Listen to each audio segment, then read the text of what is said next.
ವಿಜಯನಗರ ಜಿಲ್ಲಾ ಅಗರಿಬೊಮ್ಮನಹಳ್ಳಿ ತಾಲೂಕು ಆನಿಕಲ್ ಗ್ರಾಮದಲ್ಲಿ ಇರುವಂಥ ಈ ಕಾಡು ಅತಿ ಹೆಚ್ಚು ಕರಡಿಗಳನ್ನು ಹೊಂದಿರುವ ಕಾಡು. ನಮ್ಮ ಜಿಲ್ಲೆಯಲ್ಲಿ ಅತಿ ಹೆಚ್ಚು ಕರಡಿ ಇರುವಂಥ ಧಾಮ ಅಂದ್ರೆ ಕರಡಿ ಧಾಮ. ಅದು ಅತಿ ಹೆಚ್ಚು ನಮ್ಮ ಕರಡಿ ಧಾಮ ಇರುವಂಥ ನಮ್ಮ ವಿಜಯನಗರ ಜಿಲ್ಲೆಯಲ್ಲಿ ಕರಡಿ ಧಾಮ. ಇದು ನಾವಿರುವಂಥ ಸ್ಥಳ ಈಗ ಆನಿಕಲ್ ಸ್ಥಳ.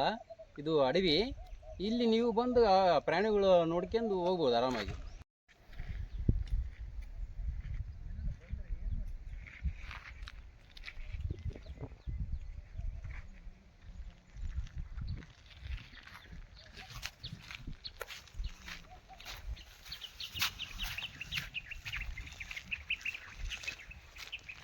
ಅಂದೆ ಹೊಡ್ಯಕ್ಕೆ ಹೋಗಲ್ಲ ಅಣ್ಣ. ರಾತ್ರಿ ಬಂದು ಮತ್ತೆ ಯಾರು